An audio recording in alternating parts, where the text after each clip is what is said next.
Bismillahirrahmanirrahim. Assalamu alaikum. Students, take out your general science book and open unit number 2, page 14.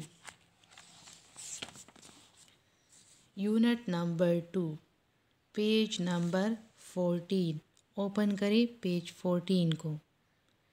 हमने unit 2 start किया है। Micro organisms के बारे में हम पढ़ रहे हैं that there are 4 types of micro organism. Previous lectures में हमने पढ़ा वायरस के बारे में, बैक्टीरिया के बारे में, फंजाई के बारे में, और आज हम पढ़ेंगे protozoa, the fourth one type of micro organism. Virus के बारे में हमने पढ़ा दैट ये बैक्टीरिया से स्मॉलर होते हैं। कहाँ पे ग्रो करते हैं? मॉइस्ट एंड वार्म प्लेसेस में।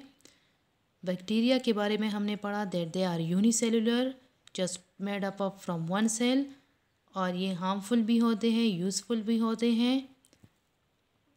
फिर फंजाई के बारे में हमने पढ़ा कि फंजाई जो है they are useful and harmful and some are microscopic while some are macroscopic. Fungi are both unicellular and multicellular, means made up of some fungi are made up of just from one cell and some are made up of from many cells.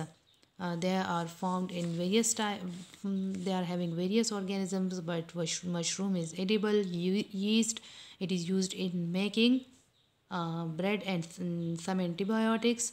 And mold, where it grows on stale bread and rotten fruit. But fungi can also grow on our body, on the human body, and can cause different infections, skin infection like ringworm और athletes foot. ये हमने previous lecture में इन सब के बारे में पढ़ा। आज हम fourth one type of micro organism के बारे में पढ़ रहे हैं that is protozoa.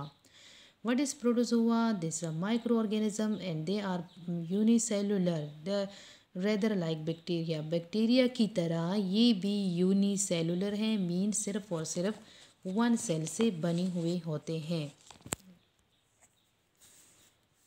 Like bacteria, they are also unicellular and made up of just from one cell. If protozoa are unicellular organisms rather like bacteria, protozoa क्या है? ये unicellular organism है बैक्टीरिया की तरह। If they enter the body, अगर ये आपके body में या किसी की बॉडी में इंटर हो जाते हैं तो ये वहाँ पर ज़िंदा रहते हैं और यहाँ वहाँ पर उनकी ग्रोथ, प्रोटोजोआ की ग्रोथ होती है।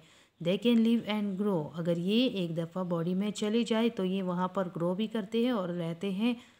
They grow in moist places. ये कहाँ पर ग्रो करते हैं? मॉइस्ट प्लेसेस, जहाँ पे मॉइस्चर हो, जहाँ पे नमी हो। And are commonly found in water, और इसीलिए ये अमूमन पानी में पाए जाते हैं। Dysentery is caused by a protozoan and so is diarrhoea. Dysentery क्या है? जिसको पेचश कहते हैं। ये प्रोटोजोआ जब बॉडी में एंटर हो जाती है तो प्रोटोजोआ की वजह से डिसेंट्री कॉज होता है, और डायरिया भी, जिसमें से movement, frequent movement of water हो बॉडी से, जिसको हम असाल कहते हैं, जिसमें पेट ख़राब हो जाता है।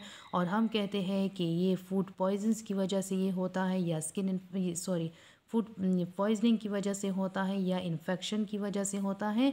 So both these dysentery and diarrhoea are caused by protozoa. So what is protozoa? It is a unicellular organism. Bacteria की तरह ये भी एक यूनिसेलुलर ऑर्गेनिज्म है। ये बॉडी में एंटर होते हैं, वहाँ पर ग्रो करते हैं। मोस्टली ये मॉइस्ट प्लेसेस में पाए जाते हैं, मीन वाटर में। और जब ये बॉडी में एंटर हो जाते हैं तो ये डिफरेंट डिजीज़ कॉज करते हैं like dysentery and diarrhoea. Is it clear? No, come to the next one topic, micro organisms and disease. Micro organism अब हमने पढ़े। अब ये डिजीज़ किस तरह कॉज करते हैं, माइक्रो ऑर्गेनिज्म और बीमारी, कि ये किस तरह हम बीमार हो जाते हैं, किस तरह हमने पढ़ा कि different disease are caused by virus, bacteria, protozoa and fungi. तो अब किस तरह ये हमारे बॉडी में एंटर होते हैं और किस तरह डिजीज़ कॉज करते हैं, इसमें हम पढ़ेंगे। मैंने आप लोगों को इंट्रोडक्शन में भी बताया था that there are 2 types of disease. One is called deficiency disease and the other is called infectious disease. जो डिफिशेंसी डिजीज़ है ये माइक्रो ऑर्गेनिजम्स की वजह से कॉज नहीं होते। ये बॉडी में डिफिशेंसी की वजह से मिनरल्स वगैरह की डिफ़िशेंसी की वजह से विटामिन्स हमारे बॉडी को सही प्रॉपर नहीं मिलते या मिनरल्स नहीं मिलते, तो इसकी वजह से डिफ़िशेंसी डिजीज़ कॉज होता है। और इसमें से पार्ट्स ऑफ बॉडी मीन के कुछ ऑर्गन्स लाइक लिवर, हार्ट वगैरह ये काम करना छोड़ देते हैं और इनको हम नॉन कम्युनिकेबल डिजीज़ भी कहते हैं। मीन ये किसी के साथ कम्युनिकेशन से एक दूसरे को ट्रांसफ़र नहीं होती। Deficiency disease is also called non communicable disease. जबकि दूसरी जो कम्युनिकेबल डिजीज़ है, जो इन्फेक्शियस डिजीज़ है, इन्फेक्शियस डिजीज़ जो है ये कम्युनिकेबल डिजीज़ है। और ये किस वजह से कॉज होती है? माइक्रो ऑर्गेनिज्म जो डिजीज़ कॉज करते हैं उसको कम्युनिकेबल डिजीज़ कहते हैं या इन्फेक्शियस डिजीज़। जिसमें से बॉडी को इन्फेक्ट करते हैं। ये माइक्रो ऑर्गेनिज्म जब बॉडी में एंटर हो जाते हैं तो ये बॉडी को इन्फेक्ट करते हैं। और क्यों इसको कम्युनिकेबल डिजीज़ कहते हैं? क्योंकि ये अगर ये आप एक दूसरे के साथ कम्युनिकेट करें या एयर के थ्रू या डायरेक्ट कांटेक्ट से या किसी की स्किन में कट लग जाए तो ये एक बंदे से, एक इंसान से दूसरे में ट्रांसफ़र हो सकती हैं। जैसे कि कोरोना वायरस कहा जाता है कि सोशल डिस्टेंस रखें और मीन सोशल डिस्टेंस क्यों रखें? क्योंकि it transferred from person to person and we know that it is caused by virus. By which one virus? By coronavirus.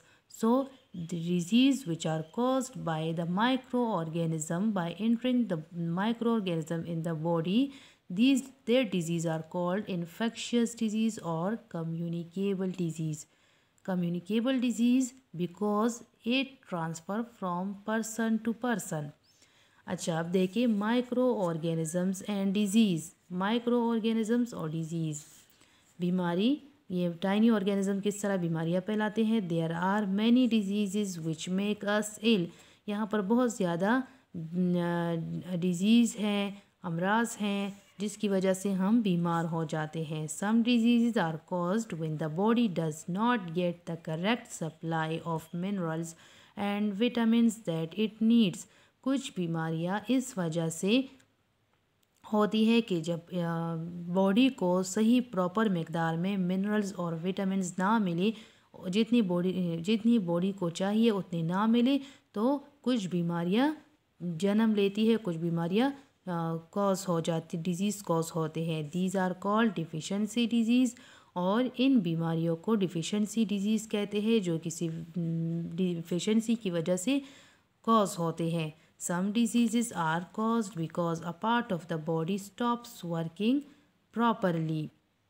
और ये डिज़ीज़, कुछ डिज़ीज़ जो है ये किस तरह कॉज होती है? क्योंकि इसमें से कुछ बॉडी के कुछ पार्ट्स जो है वो कम्प्लीटली काम करना छोड़ देते हैं, बंद करते हैं। Such diseases affect the liver, heart, kidneys और other parts of the body. अच्छा, कुछ डिजीज़ जो हैं ये डिफिशेंसी डिजीज़ हैं और कुछ डिजीज़ इस तरह होते हैं जिसमें से बॉडी के कुछ पार्ट्स काम करना छोड़ देते हैं। दीज जैसे कि लिवर जिसको हम जिगर कहते हैं, हार्ट जिसको दिल कहते हैं, किडनीज़ जिसको गुर्दे कहते हैं और other parts of the body. तो ये डिजीज़ जो है ये इन पार्ट्स को अफेक्ट करते हैं। These and the deficiency disease are not spread from one to another. ये टू टाइप्स ऑफ डिजीज़ जो है, एक जो विटामिन और मिनरल्स की कमी की वजह से होते हैं और एक जिसमें से ऑर्गन्स काम करना छोड़ देते हैं। तो ये दोनों डिजीज़ नॉन कम्युनिकेबल डिजीज़ है, ये एक बंदे से दूसरे को ट्रांसफ़र नहीं होते। These and the deficiency disease are not spread from one to another.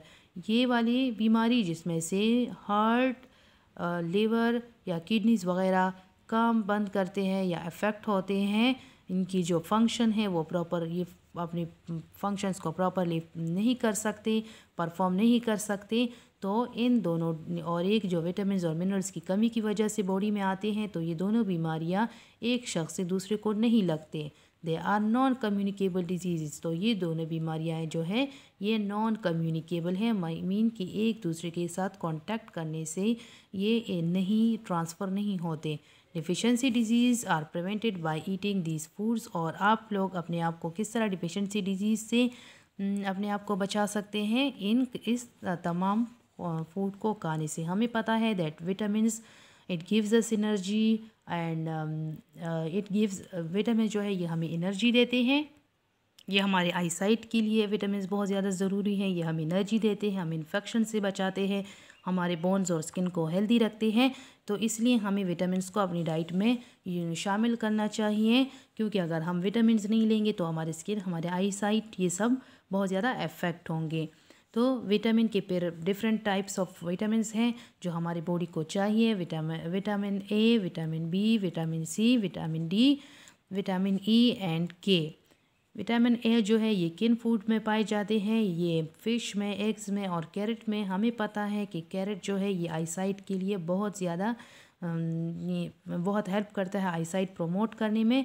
So these are vitamin A is found in these food. Vitamin B जो है ये ब्रेड में, एग में, मीट में, इन सब में पाए जाते हैं। विटामिन सी जो है ये डिफरेंट फ्रूट्स में, ऑरेंज में, लेमन में पाए जाते हैं। विटामिन डी जो है ये मिल्क में, एग में और चीज़ में पाए जाते हैं। लेकिन आप लोग अगर सनलाइट में बैठ जाए तो हमारे स्किन में विटामिन डी बनता है। We can get vitamin D from sunlight also. Vitamin E जो है ये ड्राई फ्रूट्स में पाए जाते हैं और विटामिन के जो है ये डिफरेंट टाइप्स ऑफ वेजिटेबल्स में पाए जाते हैं। इसलिए अगर हम इन सब को अपनी डाइट में शामिल कर लें तो ये हमें हमारी जो ज़रूरत है वो पूरी हो जाएगी और हमें जितनी विटामिन्स की ज़रूरत है हमारी बॉडी उतनी गेन कर लेंगी। लेकिन ये हमारे बॉडी को स्मॉल अमाउंट में इनकी ज़रूरत होती है। हमारी बॉडी को विटामिन्स की स्मॉल अमाउंट में, मतलब कम मकदार में विटामिन्स की ज़रूरत होती है। Okay, no look at the top of the page 15। Communicable or infectious diseases spread from person to person. They are caused by organisms entering the body. मैंने आप लोगों को बता दिया that there are two types of disease, one communicable and the other non communicable. Non communicable में deficiency disease है और वो दूसरी बीमारी है जो इंसान के organs जो affect होते हैं और organs काम करना छोड़ते हैं, उनके function अपने function properly नहीं कर सकते, तो वो नॉन कम्युनिकेबल है, वो एक दूसरे को ट्रांसफ़र नहीं हो सकते। जबकि कम्युनिकेबल डिजीज़ वो डिजीज़ है जो माइक्रो ऑर्गेनिज्म की वजह से कॉज होते हैं। इनको इन्फेक्शियस डिजीज़ भी कहा जाता है और ये एक शख्स से दूसरे शख्स को ये बीमारी लगती है। कम्युनिकेबल और infectious disease spread from person to person. ये जो कम्युनिकेबल और इन्फेक्शियस डिजीज़ जो है ये एक शख्स से दूसरे शख्स में फैलती है, मतलब एक इंसान से दूसरे इंसान को लगती है ये बीमारी। They are caused by micro organisms entering the body, और ये माइक्रो ऑर्गेनिजम्स के बॉडी में एंटर होने से कॉज होती है। बाय माइक्रो ऑर्गेनिजम्स हमारे बॉडी में किस तरह एंटर होते हैं ये हम नेक्स्ट लेक्चर में पढ़ेंगे कि अगर कोई कफिंग करे, स्नीजिंग करे तो उनकी जो अफेक्टेड पर्सन है उनकी बॉडी से ये जर्म्स एयर में चले जाते हैं और जब दूसरा बंदा सांस लेता है तो वो एयर के थ्रू दूसरे पर्सन के बॉडी में एंटर हो जाते हैं, इस तरह वो भी बीमार हो जाता है। Is it clear?